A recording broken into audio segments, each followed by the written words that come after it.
The wine glass tipped before Elara Winthrop even understood what her own trembling hand had done. One moment, she was reaching for the salt cellar, trying to make herself smaller at a table where she did not belong, and the next, a dark red stain was spreading across white linen like something alive, creeping toward the place setting of the one man in the room whose displeasure could end her family with a single word. The table fell silent in that particular way only aristocratic rooms could fall silent. Not loud, not dramatic, but cold, immediate and absolute, as though the candles themselves had dimmed in judgment. Marguerite's fork clattered against her plate with theatrical horror. Aunt Cornelia's face, drained of color and then flooded with fury, all in the span of a single breath. And Elara, feeling 40 pairs of eyes settle upon her like weight, pressing her into the floor, could only stare at the crimson bloom, spreading closer and closer to the Duke of Ravensmere's folded hands. She did not yet know that the man whose table she had just ruined had chosen her, in his heart, 7 years before she ever spilled a drop. She did not know that this moment of humiliation, which felt like the end of everything, was in truth only the beginning. To understand how Elara Winthrop came to be standing at the edge of ruin in a duke's dining hall, one had to go back 3 weeks, to a morning when she was folding linens in her uncle's house, and trying not to hear her cousin's laughter drifting down the corridor. Her father had died when she was 19, leaving behind debts that outlived his name, and a daughter who had inherited his kindness, but none of his fortune.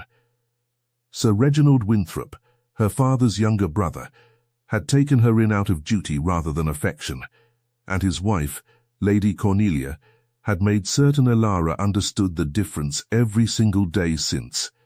She was not a servant. That distinction was made clear whenever it suited the household.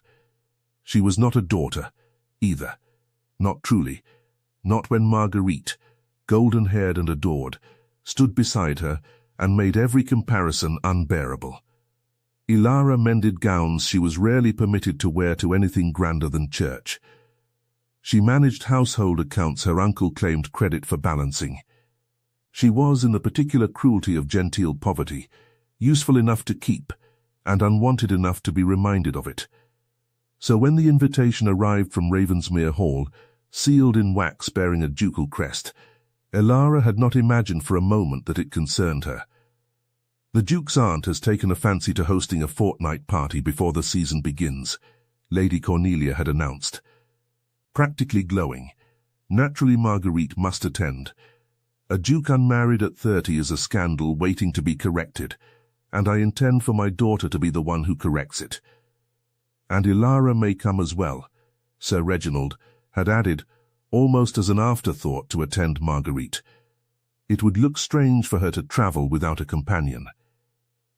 That was the whole of it. She was not invited. She was included, the way one might include a spare shawl in case of rain. Useful, unremarkable, easily forgotten.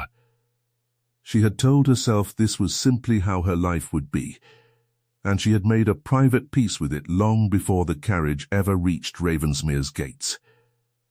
That peace lasted exactly until the first morning, when she rose before dawn out of old habit and wandered into the mist-covered stable yard, unable to sleep in a house so grand it felt like trespassing even to breathe in it. She found a man there already, his sleeves rolled to the elbow, calming a horse that had thrown its previous handler the day before. He wore no coat, no cravat, nothing to mark him as anyone of consequence. Only plain linen and the quiet, competent patience of someone who had clearly spent more time in stables than ballrooms. "You'll want to keep your voice low," he said without turning, as though he had sensed her before she made a sound. "She's had a fright, and doesn't trust strangers this morning." "Neither do I, most mornings," Elara said before she could stop herself. He laughed. A real laugh, low and startled, as though he had not expected to be amused before breakfast. "That makes 2 of us, then." She should have curtsied and left. Instead, she found herself stepping closer, drawn by the strange ease of speaking to someone who did not seem to be measuring her worth against her cousin's beauty or her family's debts. "You work for the Duke?" she asked. In a manner of speaking, he said, and something flickered across his face that she mistook entirely for wry humility. "They say he's cold," Elara offered, emboldened by the mist and the early hour, and the sense that nothing said here could possibly matter. "Distant. My aunt says he hasn't smiled since his father died, and that he chooses his guests as carefully as he chooses his horses, and discards both just as easily when they no longer please him." "Do they say that?" the man said quietly. "They say a great many things," Elara admitted. "None of them kind. I confess I came out here partly to avoid having to hear it all again over breakfast." He turned to look at her then, fully, and something in his gaze made her feel, for one unsettling moment, as though he were not simply listening to her words, but weighing them, the way a man might weigh a coin to determine if it was counterfeit. "And what do you think of him?" he asked, having heard so much. "I think," Elara said slowly, surprising herself with her own honesty, "that a man who is only ever described by his coldness is usually a man no one has bothered to look at closely. Coldness is easy to see. It takes no effort. Warmth requires someone to stay long enough to notice it." The man said nothing for a long moment. The horse shifted between them, and somewhere beyond the stable wall, the household was beginning to stir. "That is a generous theory," he said finally, from someone who has never met him. "I don't imagine I'll have the honor," Elara said with a small, rueful smile. "Men like that rarely notice women like me." She did not see the way his jaw tightened at that, nor the flicker of something old and aching that crossed his face before he mastered it. "You may be surprised," was all he said. She left the stable yard with her pulse unaccountably quick, told herself it meant nothing, and spent the rest of the morning trying, and failing, to stop thinking about a groom whose eyes had looked at her as though she were the only interesting thing in all of Ravensmere. She did not learn his name. She did not think to ask it, and that oversight would cost her dearly by nightfall. The dinner that evening was arranged with the kind of precision that only old wealth could afford. Crystal that caught candlelight like captured stars, silver polished to mirror brightness, an army of servants moving so silently they seemed to exist only to be unseen. Elara had been seated near the far end of the table, beside an elderly viscountess who was more interested in her soup than conversation, which suited Elara perfectly. From that distance, through candlelight and the constant movement of servants, she could see little of the head of the table beyond a dark coat and the general impression of quiet authority. "That is him," Marguerite whispered from across the table, practically vibrating with excitement. "The Duke of Ravensmere himself. Mother says he has not attended one of his own dinners in over a year. We are fortunate beyond words." Elara glanced down the table, caught only a glimpse of dark hair and an unreadable profile, and felt nothing but relief that his attention, whoever he truly was, would never reach so far as her end of the table. She was wrong within the hour. A toast was called, something about the Duke's aunt's health, or perhaps the harvest. Elara could not afterward recall which, because her hands had begun trembling the moment Lady Cornelia's warning glance found her from 3 seats away. "Do not embarrass this family," that glance said, as it always did. "You are here on sufferance. Remember it." She reached for her own glass to join the toast, and her fingers, unsteady from nerves that had been building since the invitation first arrived, closed on air instead of stem. The glass toppled. Wine, dark, red, unstoppable, spilled across the white linen in a widening river that seemed to move with terrible slowness and terrible speed all at once, tracing a path directly toward the head of the table. Toward him. "Oh," Elara heard herself say, in a voice so small it was almost lost beneath the gasps rising around her. Marguerite's laugh came first, bright and cutting. "Elara." Really? Get up, Lady Cornelia hissed, already rising as if physical distance might somehow disassociate her from the disaster. Get up at once and apologize before the entire.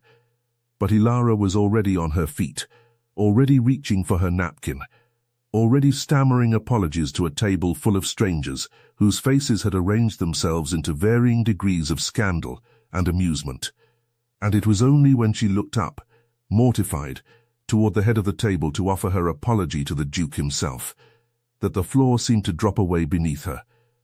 Because the man rising from the head chair, already reaching calmly for his own napkin to help contain the spreading stain, was not a stranger at all. He was the man from the stable-yard, the man to whom she had said, without the smallest hesitation, that men like the Duke rarely noticed women like her, the man to whom she had repeated every unkind rumor about his own coldness, as though gossiping over a garden fence. "Your Grace," she whispered, and the words tasted like ash. He looked at her, really looked, the way he had that morning, and for one unbearable moment, Elara could not tell whether what she saw in his face was anger, or something far more complicated that she had no name for yet. "Miss Winthrop," he said, and his voice was maddeningly, impossibly calm. "It seems fate has a sense of humor." Then he turned to the hovering footman and said, with perfect composure, "See that the linens are changed. It is only wine. No one at this table need make more of it than that." But it was already too late for that request to matter, because every person at that table had witnessed a poor relation drench the Duke of Ravensmere's place setting in claret, and by morning all of Ravensmere Hall would know it too. Elara did not sleep that night. She lay awake replaying every word she had said in that stable yard, cataloguing her own foolishness with the precision of a woman assembling evidence against herself. She had complained of him, openly to his face. She had called him distant, cold, unfeeling, and had done so with the particular carelessness of someone who believed her words could never reach the man they concerned. By breakfast, Lady Cornelia's fury had cooled into something colder and more dangerous: calculation. "We will leave within the week," she announced, buttering her toast with unnecessary violence. "Before you can do further damage to Marguerite's prospects, I have half a mind to send you home alone, and spare us all the further embarrassment of your presence." "Aunt, I did not mean—" "It does not matter what you meant," Lady Cornelia snapped. "It matters what was seen. The Duke's own aunt witnessed you make a spectacle of yourself at his table, and now every family in this house will wonder what sort of creature we have brought into decent society." Elara said nothing further. There was nothing to say that would not simply invite more punishment, and she had learned that lesson years before her father's death had made her dependent on people who resented the dependency. She expected, by midday, to be summoned for her trunk to be packed. She expected disgrace, departure, the quiet erasure of the entire episode from a life that had never truly belonged to her in the first place. What she did not expect was the note that arrived instead, carried by a footman in Ravensmere livery, sealed with the ducal crest and addressed, unmistakably to her. "Miss Winthrop," it read, in a hand that was neither hurried nor careless, but deliberate in a way that suggested every word had been chosen with care. "I understand my aunt has already threatened your departure on my behalf. She does so without my consent. You will remain at Ravensmere for the duration of the party, as my guest if you are willing. I should like the opportunity to prove that not every man in this house judges a woman by the worst 5 minutes of her evening." Ah, Elara read it 3 times before she trusted herself to believe it was real. She did not know, could not have known, that the signature, that single, restrained R, stood for a name he rarely used with anyone, and that the effort it had cost him to write those words, calm and composed as they appeared on the page, had been considerable. She did not know that the Duke of Ravensmere had spent the entire night unable to sleep either, not out of anger at a ruined tablecloth, but because the woman who had spoken so honestly to him in a misty stable yard, who had described warmth as something that required someone to stay long enough to notice it, had turned out to be exactly the woman he had spent 7 years quietly, carefully, hopelessly, waiting to find again. Gabriel Ashworth, Duke of Ravensmere, had not always worn his title like armor. There had been a summer, 7 years before, when he was 23 and grieving a father whose death had come too suddenly for either comfort or preparation, when he had left his estate under an assumed name and travelled the countryside alone, unwilling to be recognized, unwilling to be duke of anything, wanting only to be a man without a title long enough to remember who he was without. 1. A storm had caught him 3 days into that journey, and he had taken shelter, half frozen and entirely unremarkable in his plain travelling coat, at the modest home of a country gentleman named Winthrop. He remembered the house more clearly than he remembered most rooms in his own vast estate. Small, worn at the edges, but warm in a way Ravensmere Hall had never once managed to be. He remembered a girl of perhaps 16, thin-wristed and quick-eyed, who had given him the last of the bread meant for her own supper without a moment's hesitation, and who had, when her father in a fit of ill temper struck out at a servant boy for dropping a tray, stepped bodily between them and said, in a voice that shook but did not break, that no man deserved to be struck for an accident, gentleman or no. Gabriel had watched that small, fierce act of dignity from across the room, a stranger with nothing to offer her, and had felt something shift inside his chest that he did not yet have words for.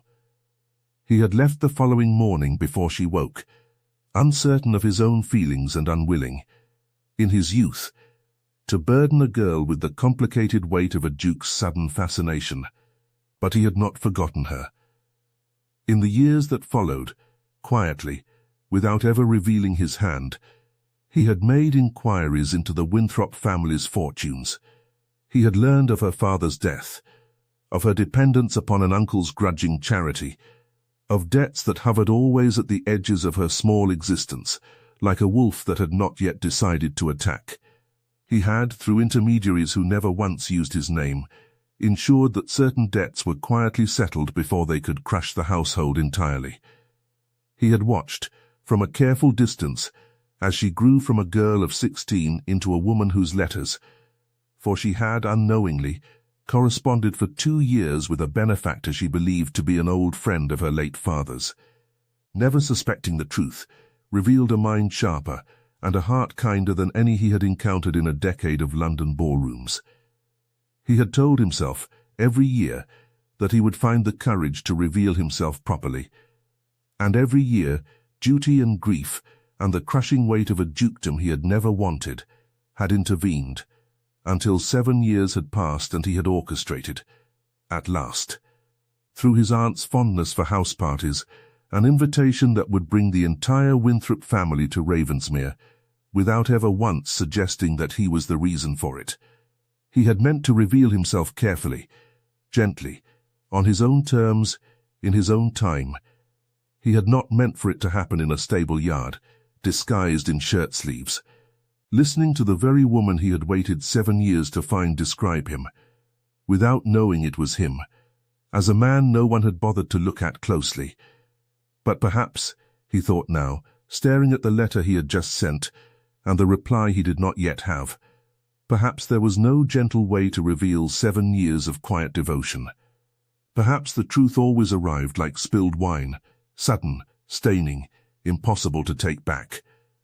Elara accepted the Duke's invitation to remain, though not without a night of anxious deliberation, and not without Lady Cornelia's outraged insistence that something improper must explain such an offer.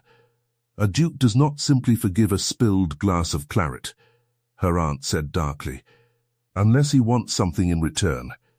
Mind yourself, Elara. Men of his rank do not offer kindness without a price. Elara did not believe that of the man from the stable yard, though she could not have said precisely why. There had been nothing calculating in his eyes when he spoke to her that morning, nothing that suggested a man weighing what he might extract from a poor relation's gratitude.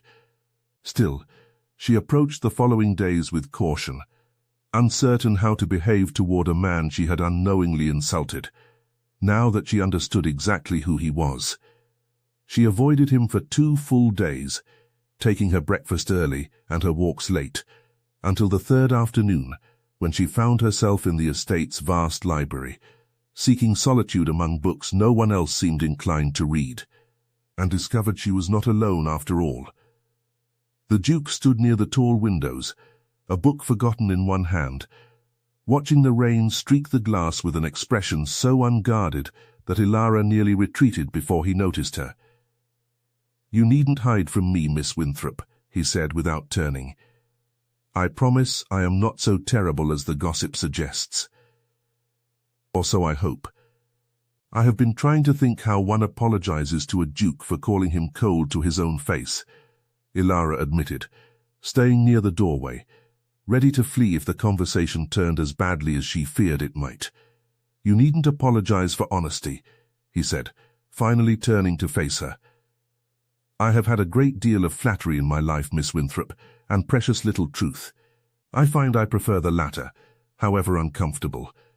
Even when the truth is unflattering, especially then," he said. "Flattery tells me nothing about the person offering it, except that they want something from me. Your honesty, freely given to a man you believed to be nothing more than a groom, told me a great deal more." Elara felt heat rise to her cheeks, unsure whether it was embarrassment or something warmer and more dangerous. "What did it tell you, Your Grace?" He considered the question with a seriousness that surprised her. "That you believe warmth requires someone to stay long enough to notice it," he said. "I have thought of little else since you said it." They spoke for an hour that afternoon, and then again the following day. In the orangery this time, where the air smelled of citrus and damp earth, and Elara found herself, against every instinct of self-preservation she possessed, beginning to trust him. He asked about her father, and listened, truly listened, when she spoke of him, without the polite impatience she had grown accustomed to from relatives who found her grief tiresome after so many years. She asked, in turn, about his own father, and watched something shift in his face, old grief surfacing briefly before he mastered it. "He died believing I was not yet ready for the title," Gabriel admitted, in a rare, unguarded moment. "I have spent every year since trying to prove, mostly to myself, that he was wrong. And has it worked?" Elara asked gently. "Some days," he said. "Other days I still feel like a boy playing at being a duke, terrified someone will notice the costume doesn't fit." It was the kind of confession that made Elara's chest ache with a tenderness she had no right to feel for a man so far above her station, and she found herself, in the days that followed, seeking his company with a hunger she was ashamed of, and unable to resist. They met in gardens and libraries, and once, memorably, in the stables again, where he taught her to properly calm a nervous horse, and she taught him, without quite meaning to, what it felt like to be looked at as though he was simply a man, and not a title to be managed. There was an evening, some days into this quiet courtship, when a sudden downpour trapped them both beneath the portico outside the music room, the rest of the party having fled indoors at the first crack of thunder. Elara remembered every detail of it afterward, with the peculiar clarity reserved for moments the heart recognizes as important before the mind has caught up. "You are not afraid of storms," Gabriel observed, watching her face rather than the rain. "I have weathered worse than thunder," Elara said. "A storm passes. Some things do not." "Your father?" "My situation," she admitted, surprising herself with the confession. "I have spent 7 years waiting to be told, plainly, what my place in the world is meant to be. No one has ever simply asked me what I wanted it to be." Gabriel was quiet for a long moment, the rain drumming steadily against the stone above them. What would you want it to be? He asked finally, if someone did ask. Elara considered the question with more seriousness than she had expected to. I should like, she said slowly, to matter to someone, not because I am useful to them, but simply because I am myself. I do not think I have ever once been loved without conditions attached. I do not know if such a thing exists outside of storybooks. It exists, Gabriel said, quietly enough that she nearly lost the words beneath the rain. I have simply been too much of a coward to offer it plainly. She did not understand, then, the full weight beneath that admission. She would understand it soon enough. Their conversations grew bolder as the days passed, though never improper, a hand brushing another's while reaching for the same book in the library, a shared silence in the portrait gallery that felt somehow more intimate than any words could have been, a moment in the chapel garden when Gabriel reached to remove a stray leaf, caught in her hair, and let his fingers linger a moment longer than necessity required. Twice, Elara caught herself on the verge of a confession she was not yet ready to make. The words, "I think I am beginning to love you," rising unbidden to her lips before caution silenced them. Twice, she saw something similar flicker across Gabriel's face, a readiness to speak, followed by a visible retreat, as though some old wound made him wary of saying aloud what his eyes so plainly showed. Neither of them yet understood that this same caution, his old habit of watching rather than declaring, hers of guarding a heart too often taken for granted, was the very thing that would nearly cost them everything, once the truth of his long devotion finally came to light. It could not last, of course. Ravensmere Hall was full of eyes, and not all of them were kind. Marguerite noticed first the way the Duke's gaze found Elara across a crowded drawing room and lingered a moment too long. The way he contrived, with growing frequency, to be wherever Elara happened to be. What had begun as vague jealousy hardened, over the course of a week, into something sharper and more determined. She spilled wine on his table, and now he cannot look away from her, Marguerite complained to her mother, pacing the length of her bedchamber with barely contained fury. It is absurd. It is humiliating. I have spent a fortnight being everything a duchess ought to be, and he watches her instead, as though she were the one worth noticing. Calm yourself, Lady Cornelia said, though her own composure was fraying visibly. Men are easily distracted by novelty. It will pass. Elara has neither the fortune nor the connections to hold his interest beyond a passing fascination. But 3 more days passed, and the Duke's interest showed no sign of passing, and Lady Cornelia's calm calculation gave way, at last, to genuine alarm. It was Marguerite who found the solution, or believed she had, in the form of a family friend who had been circling the edges of the house party since its second day. Mr. Aldous Fairclough, a gentleman of modest title and considerable ambition, who had made no secret of his interest in Marguerite's hand, provided her family's finances could be sufficiently improved to make the match worth his while. Sir Reginald owes Mr. Fairclough a considerable sum, Marguerite told her mother, in the hushed conspiratorial tone of a girl who had learned scheming from a skilled teacher. He has hinted more than once that the debt might be forgiven entirely, if certain arrangements were made regarding my hand. But he has also expressed curiosity about Elara. If she were removed from the Duke's notice, married elsewhere quickly, quietly, the Duke's attention would surely return to where it belongs. Lady Cornelia's eyes sharpened with the particular clarity of a woman who had found at last a plan worth pursuing. Miss Fairclough would take Elara, penniless as she is. He would take her, Marguerite said, if the debt were the price of refusing her. Papa need only suggest the match as a condition of forgiveness, and Elara has never been permitted the luxury of refusing anything asked of her for the family's sake. Mr. Fairclough, when Marguerite sought him out in the estate's rose garden to propose the scheme in full, required little persuasion.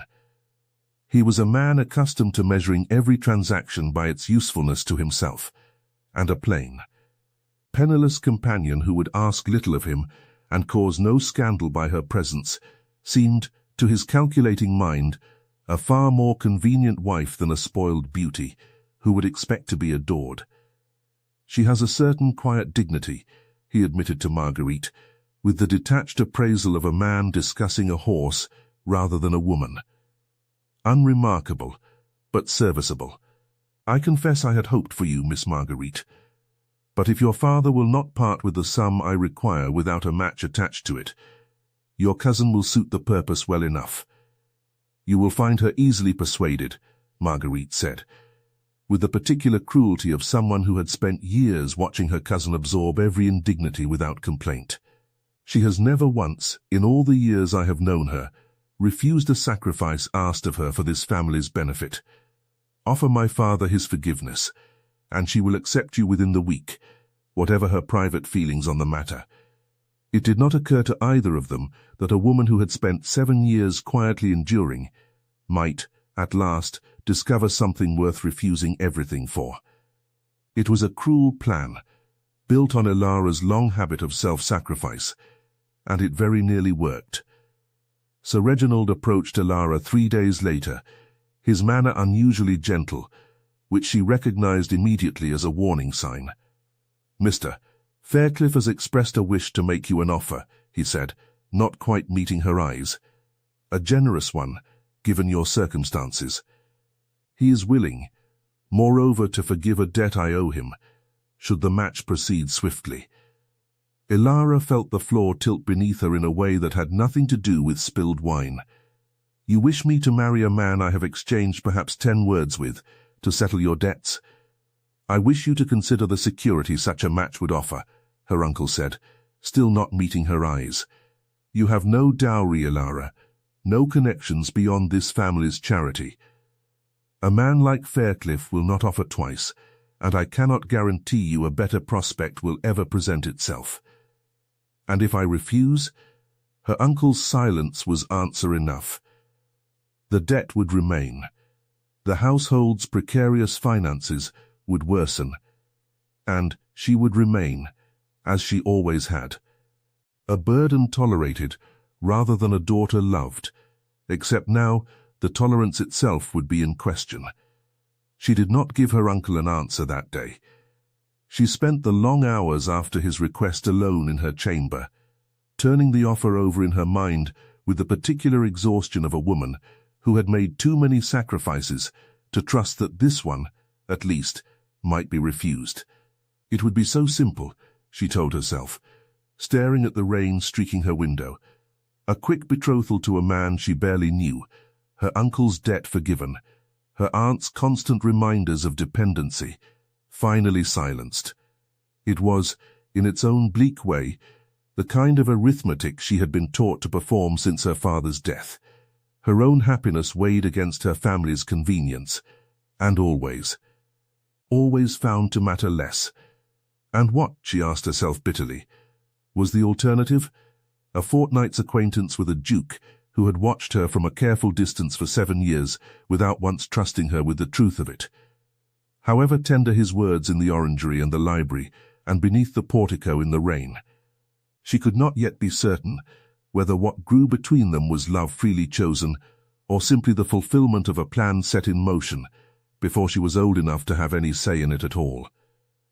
She had very nearly convinced herself, by the time the dinner bell rang that evening, that accepting Mr. Fairclough's offer was the only honest choice remaining to her. A decision made with her eyes open, rather than one shaped quietly by a duke's distant hand. She had very nearly convinced herself that surrendering to her uncle's arithmetic was, at least, a kind of dignity she could claim as her own. It was only when she caught sight of Gabriel across the drawing-room that evening, his gaze finding hers with the same unguarded warmth it had held every day since the wine had first spilled across his table, that her resolve wavered entirely. Whatever confusion lay tangled between them, she did not believe, looking at him now, that what she felt in his presence could be reduced to arithmetic at all. She fled the room before dinner concluded, unable to bear the weight of her own indecision a moment longer, and made her way instead to the one place at Ravensmere where she had learned, over the past fortnight that her thoughts could untangle themselves. The orangery, where she found, unsurprisingly, that Gabriel was already there, as though some quiet instinct had drawn him to wait for her. "You look as though you have received bad news," he said, setting aside the letter he had been reading. "My uncle wishes me to marry Mr. Fairclough," she said, the words tumbling out before she could stop them, raw with a betrayal she had not expected to feel so sharply. "To settle a debt, as though I were livestock to be traded for the forgiveness of an account." Something dangerous flickered across Gabriel's face, not directed at her, but at the situation itself, a controlled fury that made Elara understand, for the first time, the steel that must lie beneath his careful composure. "You need not accept," he said. "You do not understand," Elara said, and there was an edge of despair in her voice now. The accumulated weight of years spent being useful rather than wanted finally breaking through her careful composure. "I have never once, in 7 years, been permitted to want anything for myself. Not since my father died. I have been fed and housed and reminded, every single day, precisely what that feeding and housing costs, until I no longer know how to imagine a life that is mine to choose. Then choose now," Gabriel said, quietly, urgently, closing the distance between them. Elara. It was the first time he had used her given name, and something in the sound of it, low and unguarded, made her breath catch. "You cannot simply command my uncle's debts away," she said, though some traitorous part of her wished desperately that he could. "No," Gabriel admitted, "but I can offer you a choice your uncle has never given you.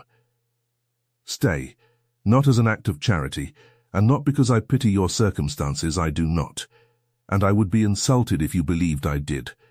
Stay, because I have spent 7 years unable to forget a girl who gave a stranger the last of her bread and stood between a servant and a raised hand, and because I have spent the past fortnight discovering that the woman she became is even more remarkable than the girl I remembered." Elara went very still. 7 years? Gabriel's expression shifted, something like resignation settling over his features, as though he had known this reckoning would come and had simply been delaying it. "I did not arrive at Ravensmere as a stranger to your family, Elara. 7 years ago, I sheltered from a storm at your father's house, traveling under no name that would have meant anything to you. I watched you defend a servant boy from your father's temper without a moment's hesitation. I left before you woke, and I have thought of you in some quiet corner of my mind every year since." The room seemed to tilt again, more violently this time. "The debts," she whispered, pieces assembling themselves with dizzying speed, "the ones that were quietly forgiven after my father's death. The invitation to this house party, when we have no standing to warrant one. The letters I received for 2 years, from a friend of my father's I never met, were from me," Gabriel finished quietly. "I could not bring myself to reveal my name, not then. I told myself I was protecting you from the burden of a duke's attention before you were old enough to navigate it. I told myself a great many things over the years to justify my silence." Elara felt something crack open inside her chest, not quite anger, not quite wonder, but a painful, disorienting mixture of both. "You have been managing my life," she said slowly, "for 7 years, without my knowledge or consent. Arranging debts, arranging invitations. Arranging what, precisely? A meeting you had already decided the outcome of, long before I ever had the chance to choose it for myself. That was never my intention, but it is what happened," Elara said, her voice rising now, years of careful, swallowed frustration finally finding an outlet. "I have spent my whole life being arranged by other people, Gabriel. My uncle arranges my usefulness. My aunt arranges my humiliations. And now I learn that even the one thing I believed was mine, The growing feeling I have had these past 2 weeks. The sense that perhaps, for the first time, someone saw me and not simply my usefulness. Even that was arranged, years before I ever spoke a word to you. It was not arranged, Gabriel said, urgency breaking through his usual composure. I did not orchestrate your feelings, Elara. I could not have. I hoped, desperately, foolishly, that if I simply gave you room to grow, to choose your own path, we might one day meet again as equals, and you might choose me freely, without ever knowing what debt I owe to a memory of you. That hope is the only thing I arranged. Everything that has happened between us since that morning in the stable yard has been entirely, achingly real, but the words, however sincere, could not undo the vertigo of discovering that her entire adult life had been quietly shaped by a man's private devotion she had never been permitted to know about, let alone consent to. I need time, Elara said, backing toward the door, her voice unsteady. I do not know what is real anymore, Your Grace. I do not know whether what I feel for you is my own heart, or simply gratitude for kindness I never understood I was receiving. She left him standing among the orange trees, and Gabriel, Duke of Ravensmere, who had faced down hostile creditors and scheming courtiers, and the crushing grief of losing both parents before 30, found himself utterly undone by the sound of a door closing softly between them. Elara did not sleep that night, nor the night after. She turned the revelation over and over in her mind, unable to settle it into any shape that felt bearable. He had chosen her, yes, but he had chosen her as a girl of 16, based on a single evening's glimpse of her character, and had spent 7 years shaping the circumstances of her life, without ever asking whether she wished to be shaped. It did not matter, she told herself, that his intentions had been gentle. Kindness offered without consent was still a kind of control, however lovingly meant, and she had spent her entire life being controlled by people who called it love. And yet she could not stop remembering the way he had looked at her in the stable yard, before either of them understood who the other truly was. She could not stop remembering the unguarded grief in his voice when he spoke of his father, or the fierce, protective anger that had risen in him at the mention of Faircliff's proposal. Whatever the tangled history between them, the past fortnight had not felt arranged. It had felt, despite everything, like the first honest thing that had happened to her in years. She might have found her way back to him in time, had matters not accelerated beyond her control. Marguerite, desperate and increasingly reckless as her scheme with Faircliff began to unravel under the Duke's obvious disinterest, took a final, drastic step. She forged a letter, crude but convincing enough in the chaos of a house party's gossip, suggesting that Elara had written to Faircliff herself, offering intimacies in exchange for the debt's forgiveness, painting her cousin not as a woman cornered by circumstance, but as a calculating opportunist who had schemed her way into the Duke's notice from the very beginning. The letter found its way, as such things always did, into precisely the hands most likely to cause damage. First to Lady Cornelia, who received it with a horror that was almost certainly performed for effect. And then, within hours, whispered through the corridors of Ravensmere until it reached the ears of the Duke's own aunt, and finally, inevitably, the Duke himself. Elara learned of the letter's existence only when she was summoned, white-faced and confused, to the drawing-room where her uncle stood grim and disappointed, her aunt triumphant beneath a mask of concern, and Gabriel, whose face had gone carefully, dangerously blank, held a folded paper in one hand as though it might scald him. "Tell me this is a lie," he said, and his voice, though quiet, carried the particular authority of a man who had learned long ago that he need never raise it to be obeyed. "I have never written to Mr. Faircliff in my life," Elara said, her own voice steadying with indignation even as panic clawed at her chest. "I do not know what that letter contains, Your Grace, but I swear to you upon my father's memory that I did not write it."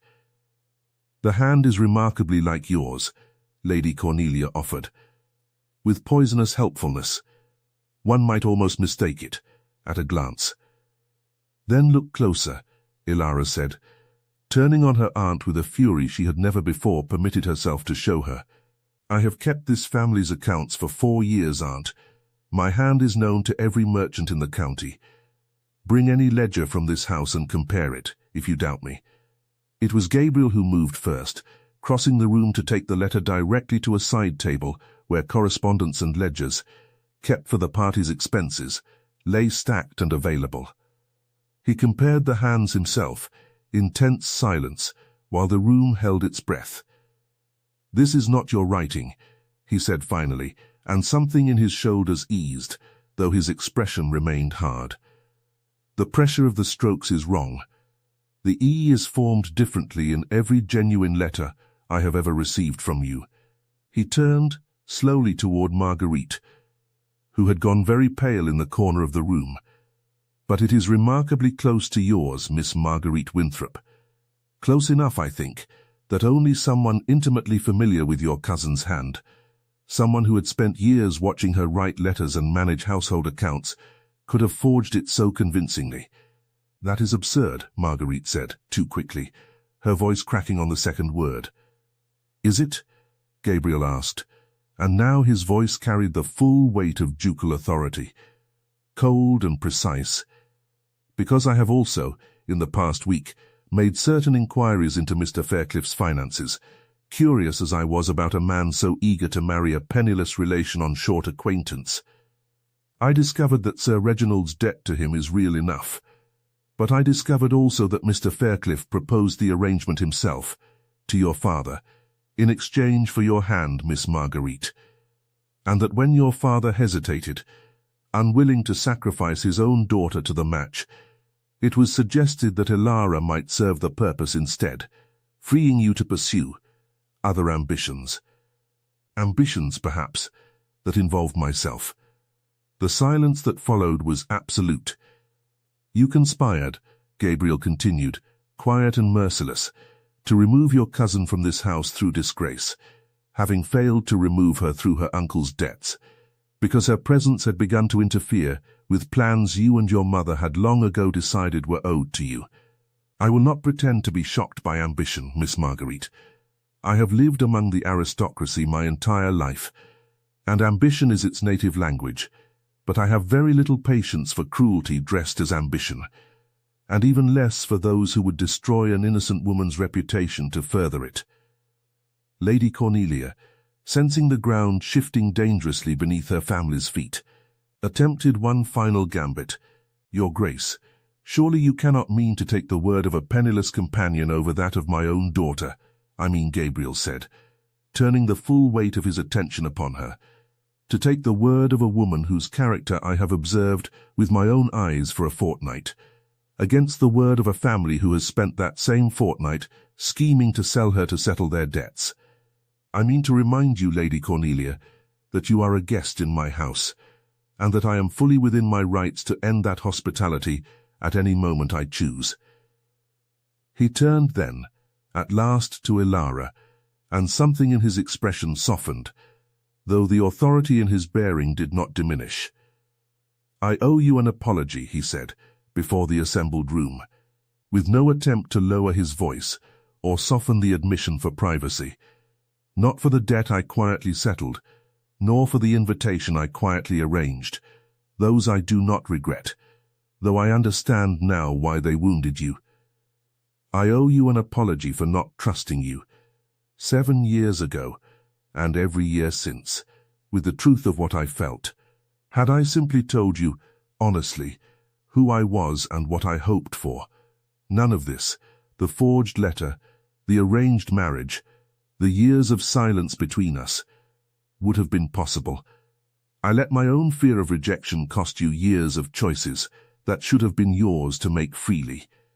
Elara felt tears rising, unbidden, at the sheer public vulnerability of the confession, offered before her aunt and uncle and cousin, without a trace of the composure he wore so easily in every other circumstance.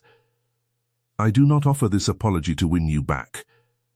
Gabriel continued, his voice dropping now to something quieter, meant only for her, though the room could still hear every word. I offer it because you deserved the truth years ago, and because whatever you decide now, whether you can forgive the manner in which I loved you, even if you cannot doubt that I did love you, you deserve to make that choice with every fact laid plainly before you, and not a single secret left standing between us. Elara looked at him for a long moment, the weight of the room's attention pressing against her, and found, to her own surprise, that the anger which had kept her awake for 2 nights had begun, quietly, to dissolve into something gentler. You still arranged my life without asking me, she said, though there was no longer any real edge in it, only the last echo of a wound not yet fully healed. I did, Gabriel agreed, and if you will permit me the chance, I intend to spend the rest of my life asking you first, in everything, for as long as you will have me ask. It was not, perhaps, the declaration a novel might have written for a duke, no dramatic proposal on bended knee before a crowded ballroom, no orchestra swelling at precisely the right moment. It was instead a quiet, unglamorous confession of fault, offered honestly, before witnesses who had every reason to wish it had never been spoken. And Elara found that its very imperfection made it more believable than any polished declaration could have managed. I should like, she said slowly, feeling the eyes of the room upon her, and finding, for the first time in years, that she did not care what those eyes concluded, to hear the rest of what you have to say, Your Grace. Somewhere with rather fewer witnesses, if you don't object. Something like relief broke across Gabriel's careful composure, softening the hard lines that had gathered there since the letter first appeared. I don't object in the least, he said. Sir Reginald and Lady Cornelia departed Ravensmere 3 days later, their invitation quietly but unmistakably withdrawn. Marguerite's scheme having cost the family not only the Duke's goodwill, but the greater portion of the connections they had hoped the house party would secure. It was, Elara reflected without much sympathy, a fitting consequence for a plan built upon her own humiliation. Mr. Faircliff's debt against Sir Reginald was in the end quietly purchased and forgiven by the Duke himself, not as a bribe and not as a condition of anything, but simply, he told Elara, because he did not wish any shadow of that particular cruelty to hang over her family's future, whatever choices lay ahead for her own.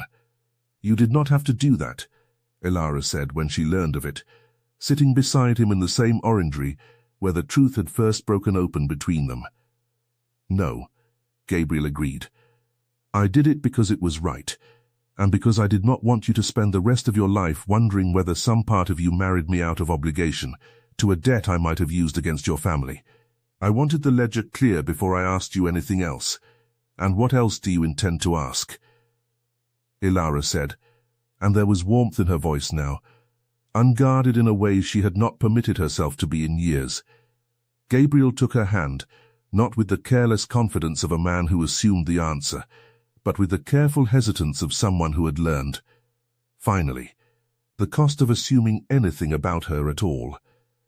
I have loved you, he said, since I was 23 years old, and watched a 16-year-old girl give a stranger the last of her bread without a moment's hesitation for what it might cost her. I have loved the woman that girl became every single day since, even when I had no right to, even when I told myself it was only memory and not something living and present. I do not ask you to marry me because I chose you 7 years ago. I ask you because I have spent this fortnight watching you choose kindness over cruelty, dignity over despair, honesty over comfortable silence, again and again. And I find that I would rather spend the rest of my life beside a woman who chooses well than beside anyone who was simply chosen for me by circumstance or rank. Elara felt the last of her hesitation dissolve. Not because his words were perfectly composed, they were not. They were halting and raw in places, more honest than eloquent, but because she recognized, at last, The same unguarded sincerity she had first glimpsed in a misty stable yard, before either of them knew what the other truly was. "Then yes," she said simply, "not because you chose me long ago, Gabriel, because I choose you now." In the weeks between the confession in the orangery and the wedding itself, Elara found herself, for the first time in her adult life, permitted the strange luxury of being courted properly. Not managed, not arranged, but asked. Gabriel consulted her on the smallest details of the wedding preparations, with a diligence that made his aunt laugh and remark that she had never known her nephew to care whether the chapel flowers were lilies or roses, and yet here he was, sending a footman twice in one morning to confirm Elara's preference. "You need not ask me everything," Elara told him once, amused despite herself, as he hovered over yet another decision regarding the wedding breakfast. "I intend to ask you everything," Gabriel said, with a seriousness that undercut his own smile, "for the rest of our lives, if you will permit it. I spent 7 years deciding things on your behalf, without once consulting you. I find I have a great deal of asking to make up for." Their wedding, when it came that autumn, was neither as grand nor as quiet as either of their families might have expected. Ravensmere Hall opened its doors to tenants and townsfolk as readily as to peers of the realm, at Elara's particular insistence, and the Duke, who had once been called cold by a woman who did not yet know she was speaking to him, stood at the chapel door greeting every guest by name, warmth radiating from him with the particular ease of a man no longer hiding any part of himself. Elara wore no elaborate gown of London fashion, but a simple dress of pale blue silk that had been, quietly and without her knowledge, until the very morning of the ceremony, sewn by the same servants whose small kindnesses she had collected and returned in equal measure throughout the fortnight of her stay. A fitting tribute, Gabriel said, to a woman who had never once distinguished between the worth of a duke and the worth of a stable hand. When the vicar asked, at last, whether she would have this man, Elara did not hesitate, though she had hesitated over nearly every other choice offered to her in the whole of her life until now. "I will," she said, and the words carried none of the resignation she had once expected to feel at the altar, and all of the quiet, hard-won certainty of a woman who had finally been given the chance to choose for herself. Marguerite did not attend, though a letter arrived some months later, stiff with pride but not entirely without remorse, and Elara, who had never been able to hold cruelty in her heart for long, found she could forgive it, in time, without forgetting the lesson it had taught her about the difference between being useful and being valued. Of the wine stain itself, the story became, in the years that followed, something the household told with great affection rather than embarrassment. The night the Duke of Ravensmere's careful, guarded heart had been, quite by accident, thoroughly and permanently spilled open. "You ruined my best tablecloth," Gabriel told her once, years later, watching their eldest daughter chase geese across the same lawn where he had once calmed a frightened horse before a woman who did not yet know his name. "You ruined 7 years of my peace of mind before I ever spilled a drop," Elara replied, laughing, leaning into the warmth of his shoulder. "I should say we are even, Your Grace." "More than even," he said softly, pressing a kiss to her temple. "I chose you long ago, Elara, but you chose me freely, with every fact laid bare before you, knowing exactly what it would cost and exactly what it would give. That is worth more than any choice I made alone in a stable yard, 7 years before I had the courage to be honest about it." And in the golden light of that autumn afternoon, with laughter drifting across the lawn and the old ache of 2 wounded hearts finally fully healed, Elara understood that the truest kind of love was never the kind quietly arranged from a distance, however tender its intentions, but the kind chosen, deliberately and freely, again and again, by 2 people who had finally learned to tell each other the truth.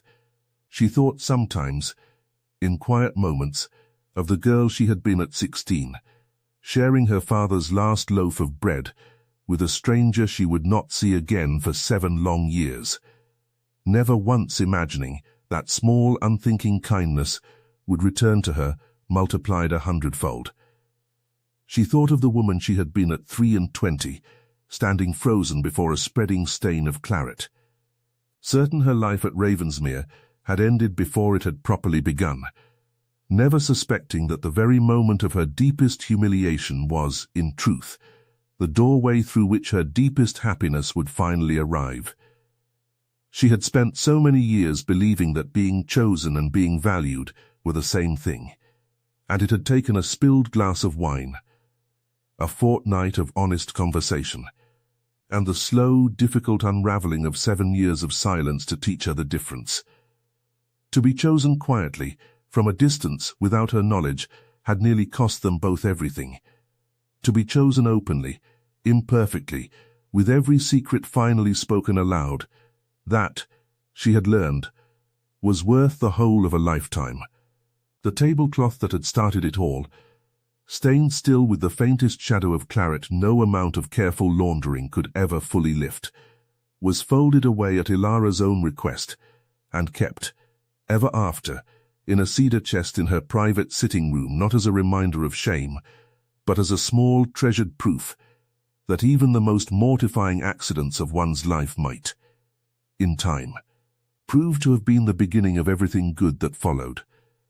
Ravensmere Hall, once known throughout the county for its silent halls and its unsmiling duke, grew warmer with every passing year, filled, in time, with the laughter of children who never once had cause to doubt that they were loved without condition, and with the quiet, steady devotion of 2 people who had learned, the hard way, that the truth, however late in arriving, was always worth the wait.